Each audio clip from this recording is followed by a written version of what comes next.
Hola, buenas para todos, bienvenidos. Mi nombre es Marlene Auxiliadora Areiza Mason.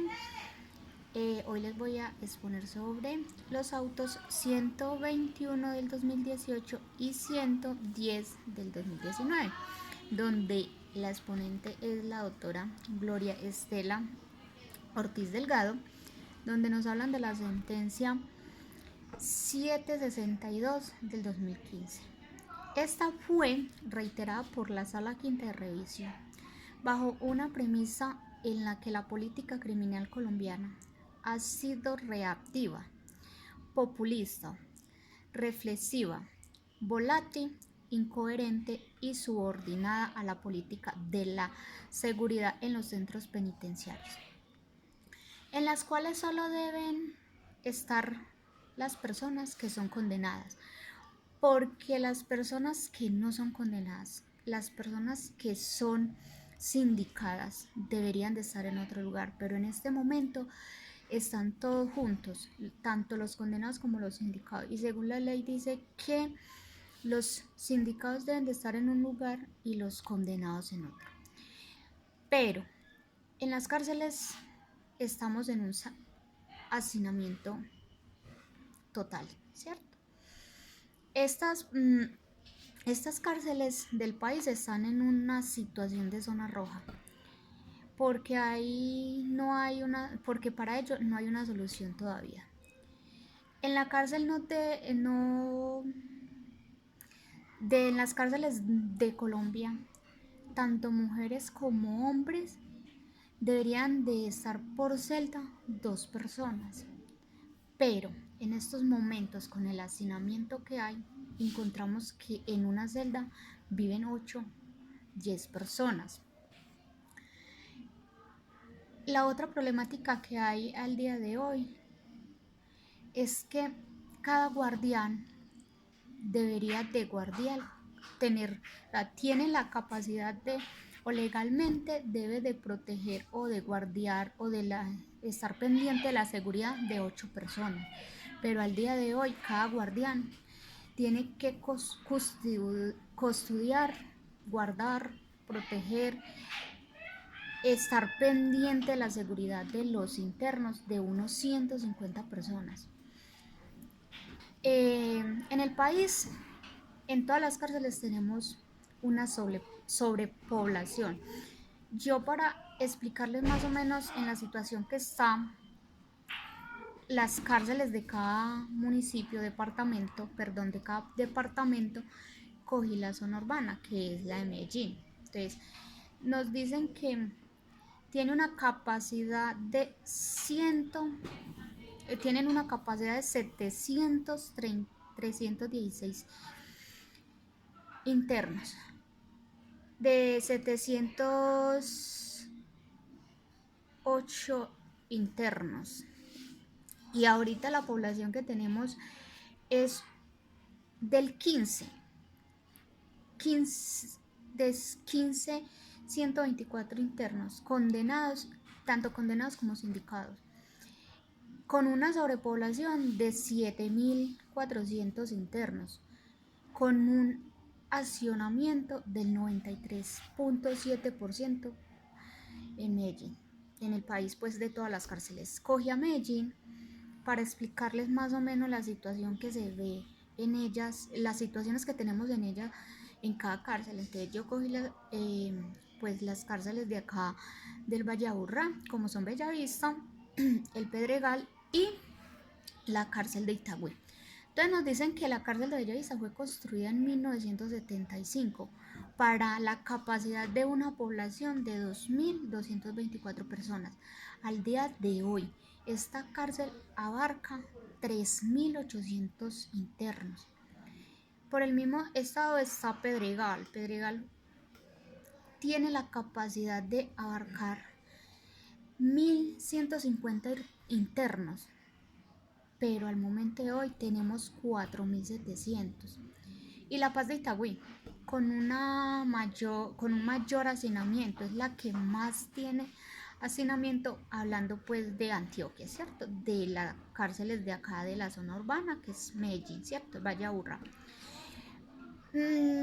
Esta La capacidad de ella son 328 presos, pero hoy en día cuenta con 1.774 internos.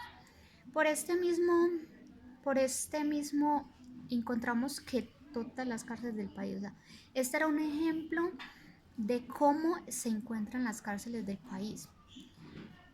Entonces, mire que acá en el Valle de Aburrá, o sea, estamos casi al 100% de que la población esté total, pues, sin solución, pues, si no le dan una solución como tal a ello.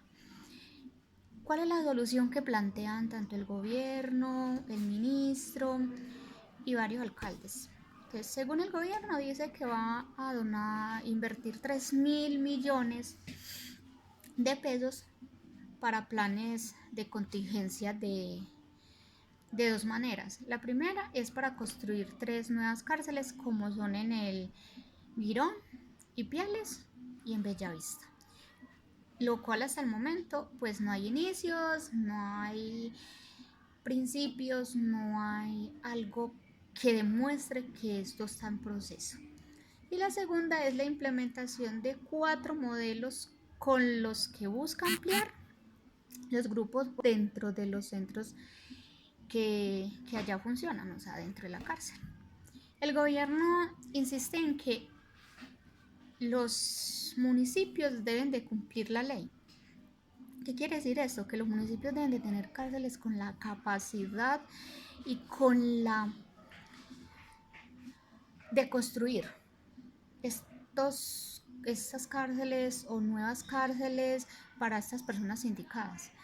Pero según el ministro, dice el ministro de Justicia, la ministra, perdón, de Justicia, Margarita Cabello, y los alcaldes se reunieron para discutir sobre esto, ¿cierto? Y el alcalde de Cali, Jorge Iván Ospina, dice, pero es que cómo van los municipios a cumplir la ley, empezando porque no tienen los recursos para construir estas cárceles y mantenerlas.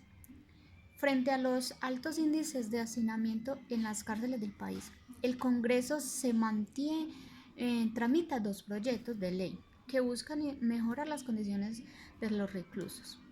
La idea de esta es que a través de alianzas públicas y privadas los presos puedan trabajar mientras cumplan sus penas, refiriéndose a que el representante a la Cámara, Eduardo Rodríguez, propone que ellos debieran de trabajar internos en las cárceles para que puedan ganar su dinero, su propio dinero, y con este dinero protejan o tengan la posibilidad de costear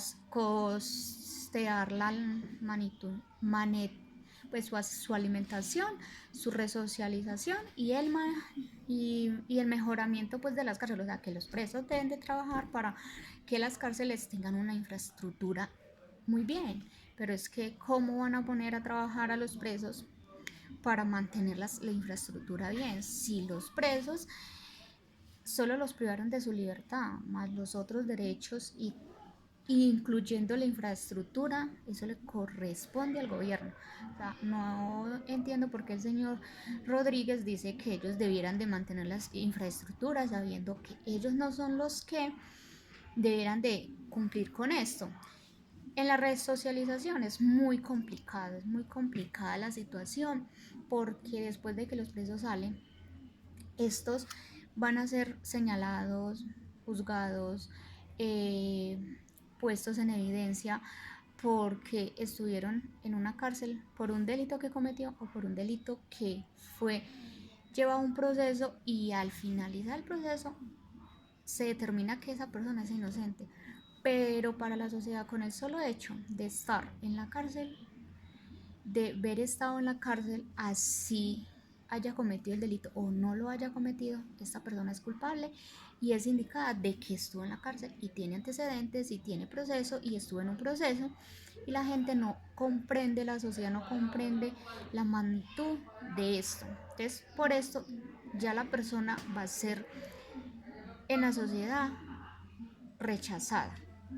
Entonces, Entonces no va a haber una resocialización como lo determina acá el señor Rodríguez, no es tan fácil mientras no se capaciten a la sociedad y que la sociedad entienda que esta persona no cometió un delito y que esta persona tiene derecho a una segunda oportunidad. Sobre la manutención, sí, es así, pues es así, tiene todo el derecho de que él trabaje allá y se pueda mantener como tal. Dice el señor Rodríguez, una mente desocupada es un taller de crímenes. Sí, comparto esa idea con el señor Rodríguez, sí, porque es que mientras la persona no tenga nada que hacer, él va a buscar la forma de alguna manera de cómo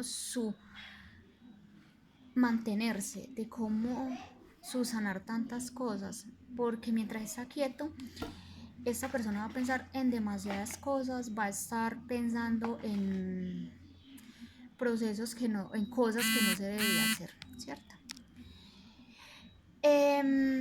Continuando con lo que dice el señor Rodríguez, y por eso tenemos que ponerlos a trabajar y creemos que el sector privado aliado con el sector público puede enviar un mensaje para que realmente en Colombia el que la haga la pague. Sí, en ese sentido, el que la hace, sí la paga. Esa parte ahí me queda como una incógnita porque no le entendí muy bien al señor Rodríguez qué quiere decir con eso, porque el que la hace la paga, sí, el que la hace la paga, pero desde qué punto de vista. Esto lo hablaron en el canal RCN el día 26 de enero del 2020 a las 12:50. El artículo 133 establece la reclusión. Tienen 8.000, son 133 establecimientos, 133 de reclusión, tienen 8.156 cupos. Actualmente casi 123.000 internos residen allí, o sea, es una sobrepoblación tremenda. La sobrepoblación es del 43, 42.800 precistorias, o sea, es demasiada la población que hay. Los principales aspectos de la ley de reclusión. Se sobreentiende que en reclusión se debe tener la resocialización, la infraestructura, la alimentación, el derecho a la salud, servicios públicos y el acceso a la administración pública y de justicia. Yo llegué a una conclusión con todo esto. Es que, o sea, si hay una resocialización, no la hay por el juzgamiento que estos internos tienen. Y una infraestructura tampoco la hay, porque es que no hay una infraestructura que asegure y proteja como debe ser a los internos, porque las cárceles están muy deterioradas. La alimentación es pésima, porque si bien sabemos, las noticias muestran, las estadísticas han demostrado que la alimentación pues no se cumple como tal, y el derecho a la salud tampoco se cumple, o sea, todos estos servicios públicos tampoco, la infraestructura, el acceso a la administración y la justicia tampoco, o sea, ninguno de estos como tal se cumplen en ningún centro penitenciario, porque es que es imposible darle alimentación a una cantidad de población que está por 1023 internos, o sea, es una cosa que es muy complicada de explicar y de conllevar pues como tal la administración y todo. Que en la declaración del ICI, el estado de cosas inconstitucionales, pone en evidencia la falta de la materialización, las garantías fundamentales de los derechos de las personas, privadas de la libertad, las cuales no conocen el escenario de las causas las causas estructurales que generan el desconocimiento de estos derechos. Estas personas, algunas tendrán conocimiento, la mayoría no, y cuyas situaciones de vulneración, las cuales se extienden en el tiempo y en el territorio nacional, o sea que son procesos que se demoran mucho tiempo para investigar, mucho tiempo para determinar si es culpable o no, mucho tiempo en la cárcel por algo que no hizo. Entonces creo que en cuestión de la investigación, en cuestión de definir si eso no es culpable, esto conlleva a que haya más y más centros penitenciarios con sobrepoblación. Entonces, este centro de estado de cosas inconstitucionales que está diciendo es que mire, vea, acá estoy, acá estamos, hicimos una investigación y determinamos que no se están llevando a cabo estos derechos fundamentales, porque es que se sobreentiende que se privaron de la libertad, más no se privaron de todos estos derechos: la alimentación, la salud, la infraestructura. Les están violando todo este tipo de derechos. En este proveído de en este se establecieron, o sea, en ese estado de cosas inconstitucionales se establecieron 4 bastiones que nos dicen que el primero, la base de datos y el sistema de información sobre la política criminal. O sea, que hay una política criminal, pero no se está llevando, no se está cumpliendo con estas personas que se encuentran internas. Segundo, las normas técnicas sobre privación de la libertad. O sea, hay unas técnicas para la privación, pero se privan de la libertad, más no de los otros derechos. Una línea de base. La definición de los indicadores de goce efectivo de derechos, mismos que deben dar cuenta de los mismos constitucionalmente asegurables en su escenario carcelario. O sea, ¿qué pasa? Que no se lleva, o sea, no se hace como tal, según lo que es respuesta del Ministro de Justicia y Derecho, respuesta de la Fiscalía General de la Nación, respuesta de la Contraloría General de la República, respuesta de la Comisión de Seguimiento de la Seguridad Civil de la sentencia T 338 del 2013. Entre otras entidades, nunca se han puesto de acuerdo a lo que realmente conlleva ello, porque dicen que hay una regla de equilibrio decreciente.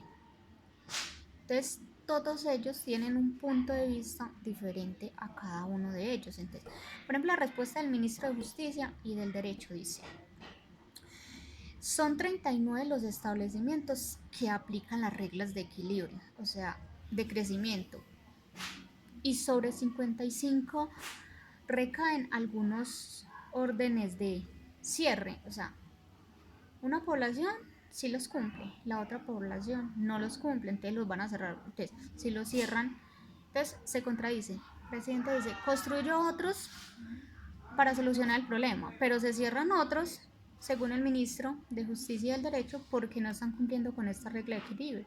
Entonces, si se cierran, abren 3 y se cierran más de lo que van a construir. O sea, total, esto no es una solución. O sea, el uno dice una cosa, el otro dice otra, pero no llegan al eje de la solución. Tanta aplicación de la regla como la omisión del cumplimiento del deber legal de las entidades territoriales agravan la situación de hacinamiento. Entonces, ¿qué es lo que yo vengo diciendo?